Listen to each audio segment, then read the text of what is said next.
যুক্তরাষ্ট্রের উপর ইরানের কোনো আস্থা নেই। ওয়াশিংটন চুক্তির বিষয়ে আন্তরিক হলেই কেবল আলোচনায় বসবে তেহরান। স্থানীয় সময় শুক্রবার নয়াদিল্লিতে সাংবাদিকদের একথা বলেন ইরানের পররাষ্ট্রমন্ত্রী আব্বাস আরাকচি।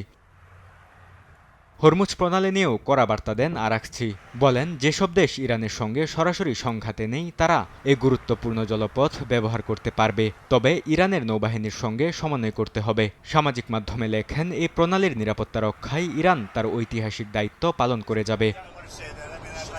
অন্যদিকে মার্কিন প্রেসিডেন্ট ডোনাল্ড ট্রাম্প বলেন, ইরান যদি তাদের পারমাণবিক কর্মসূচি ২০ বছরের জন্য স্থগিত রাখে তবে সেটি গ্রহণযোগ্য হতে পারে। এর আগে ইরানকে সম্পূর্ণভাবে ইউরেনিয়াম সমৃদ্ধকরণ বন্ধ করার আহ্বান জানিয়েছিলেন তিনি, যাতে পারমাণবিক অস্ত্র তৈরি করতে না পারে তেহরান।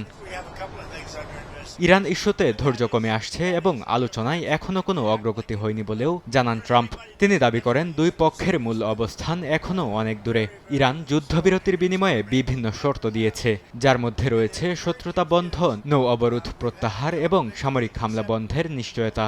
অন্যদিকে যুক্তরাষ্ট্রও তার মিত্ররা পারমাণবিক সক্ষমতা সীমিত করার উপরই জোর দিচ্ছে।